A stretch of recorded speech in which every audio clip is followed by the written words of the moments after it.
Power to the truth. Spita de Aslan.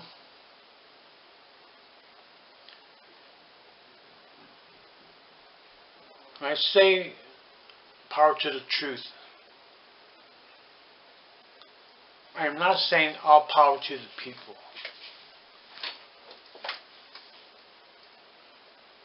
All is an absolute term. And nature has its own power.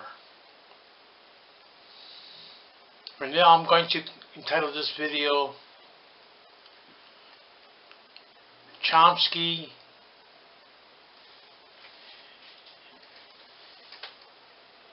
and Conspiracy Theories that could change. I'm at the point now where I'm a recovered doping and drunk. I said recovered. I live one moment at a time. I still continue to work on my mental health and my spiritual health, and I try not to be in denial about any kind of aspect of my personality or the truth in general. To me, and I can't be tripping on who gets offended, America, Amerika, is a sick country. We got racism still exists. We have American nationalism, and we have other qualities that I would consider in the realm of negativism in general. I believe we have the highest bipolar rate in the world. Then Americans tend to get diagnosed more than other countries. India is supposed to be high too. And we have the other disorders. Bipolar, to me, I think a big one is ADD, attention deficit disorder, and ADHD, attention deficit hyper disorder. I also think that there's some cognitive dissonance going on. Cognitive dissonance, dissonance, I believe. Where we're trying to hold these two different concepts in our minds that are contrary to the truth. Different concepts, like say America is a democracy, which really means a country that's ruled by the people. And if we look at the connected reality in the USA, clearly the people do not rule the country. We are living under a fascist corporate American empire. We are not truly an independent nation, a free independent nation. And we are not a democracy. So, right there we got people who are living in this illusion about what actually is, not what should be, but what is. Now, 9/11 just saying that 9/11 triggers memories of stuff.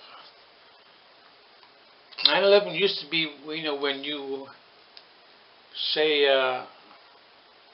someone breaks into your place and you pick up the phone and you call 911. Now 9/11 has a whole realm of connected memories behind the attack on the World Trade Center and the Pentagon, etc. People are sick and tired of hearing about 9/11. And in a way, I don't blame them. On the other hand, we need to insist upon there being a true 9/11 investigation. And if you're on the internet, you got internet access, check it out. I'm not going to do your homework. But I'm saying that that whole 9/11 tragedy triggered the whole chain of historical events.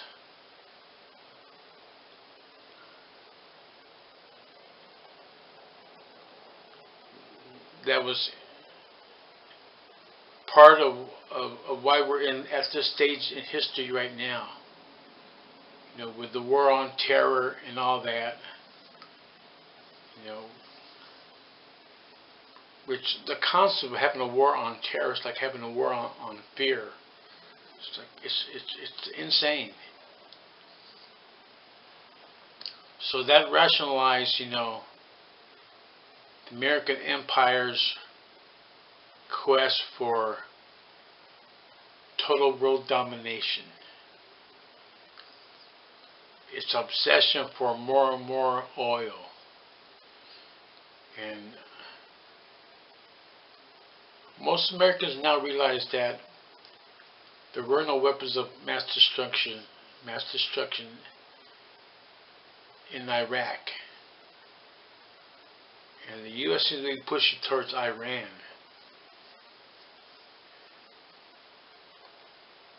So now Pharaoh Obama has the U.S. military machine going deeper into the Middle East.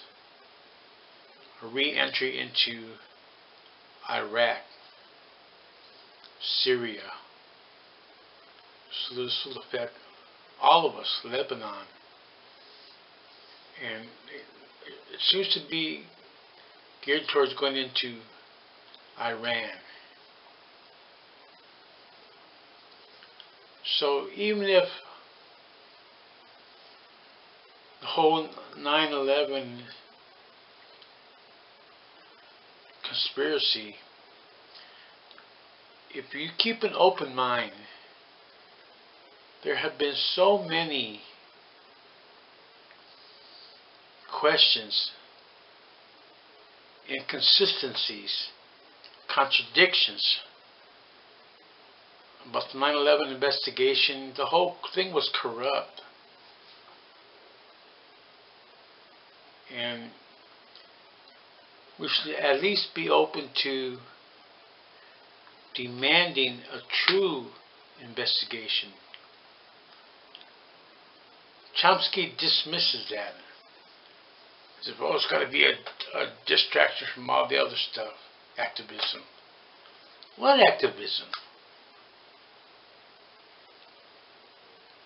You know, I love and respect Chomsky as a man, you know, but he's not my grandfather. And a lot of left-wingers, you know, they look at him as, you know, whatever Chomsky says, case closed. We need to question. You know, we need to question why Chomsky is in denial about 9/11, about JFK assassination. You know, most Americans suspect now that there was some shady activity going on behind the JFK assassination. At least I hope they do. The point is, when we can accept, it's like a recovering dope fiend. You know, when we can overcome our denial and accept the truth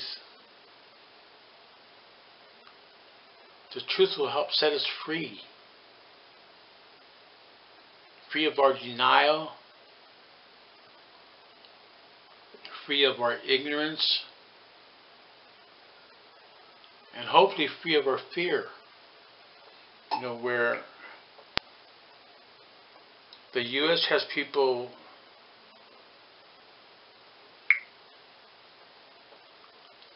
psyched out about one kind of great fear or another.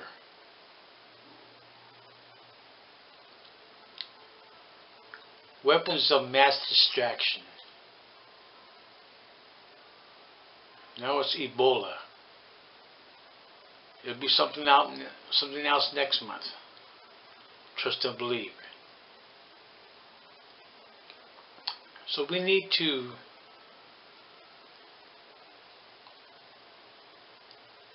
question Chomsky, 9/11, JFK, and heal. America needs to heal, H-E-A-L. In a way, we suffer from a form of PTSD, post-traumatic stress disorder.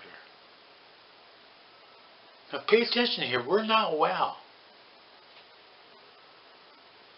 As a people, as a country, we are not well. We allow great crimes to be committed in our name, in the name of the American people. And now we have millions, if not billions, of other people in other countries having resentment, animosity, even hatred towards the American people.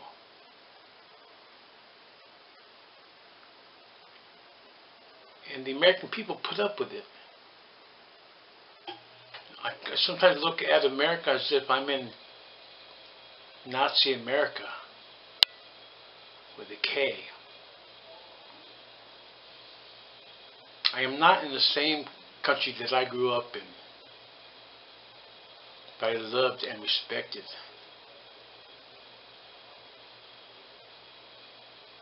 What happened to my country? There was a gradual coup d'etat, a fascist takeover. So we need to at least be aware of it. Now Chomsky is a scene. He's like the left-wing guru, like Deepak Chopra, who's the guru for the New Age.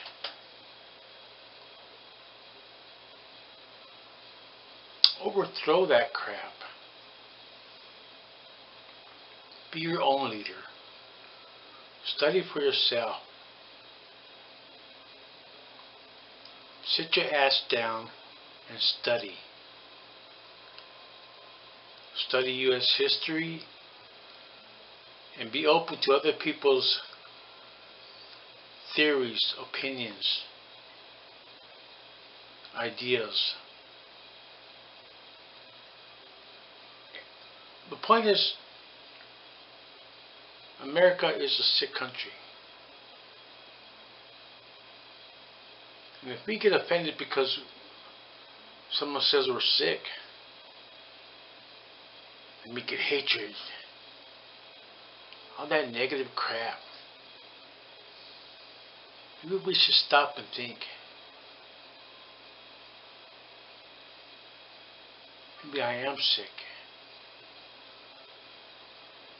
How do I get well? You cannot get well if you cannot admit that there could be a sickness going on. One big sickness to me is apathy. A-P-A-T-H-Y, apathy, American apathy. Scary. Where people just live their lives as if, it's all good, and it's not. There are some serious issues, serious questions, serious problems that we need to look into as humane beings, as Americans, as one family of humanity.